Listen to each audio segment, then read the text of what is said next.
அனைவருக்கும் வணக்கம். இந்த கம்மாவை பார்த்தீங்கன்னா பாருங்கள் நல்லா. இது வந்து பார்த்திங்கன்னா விவசாயம். இது கம்மா பக்கத்தில் வந்து நெற்பயிர்கள் விவசாயம். பாருங்கள், இந்த கம்மாயில் வந்து மதுரை மாவட்டம் பேரையூர் வட்டம்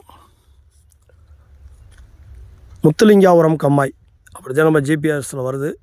இந்த கம்மாயில் வந்து திருமங்கலம் டு ராஜபாளையம் 4 வழிச்சாலைக்கு திரு லோகிராஜன் என்பவருக்கு கிராவல் மண் அள்ளிக்கொள்ள அரசு நிபந்தனைகளுடன் அனுமதி வழங்கப்பட்டுள்ளது.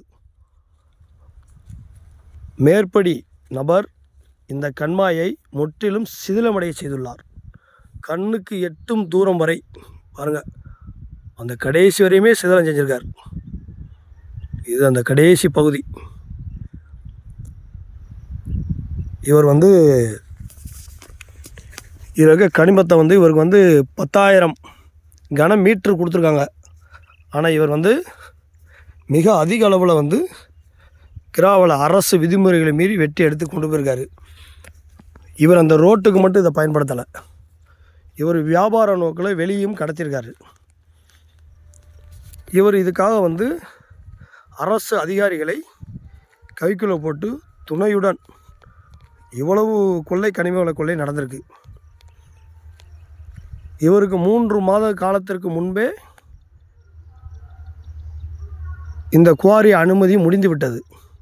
ஆனால் அவர் அதற்கு பின்பு பழைய நடைச்சீட்டை வைத்து இக்கிராவலை அள்ளி கடத்தியுள்ளார். இது சம்பந்தமாக நம்ம வட்டாட்சியர் முதல் மாவட்ட ஆட்சியர் வரையும் புகார் தெரிவித்துள்ளோம்.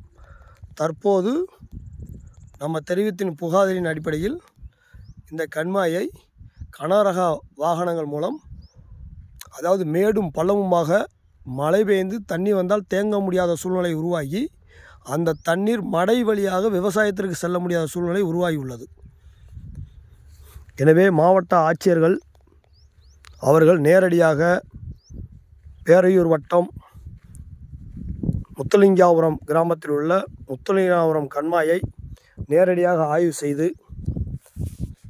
விதிமுறைகளை மீறி செயல்பட்டு அரசுக்கு மிக வருவாய் இழப்பை ஏற்படுத்திய திரு லோகிராஜன் அவர்கள் மீது உரிய நடவடிக்கை எடுத்து கண்மாயை மறுசீரமைப்பு செய்ய வேண்டும் என்றும் இனிவரும் கால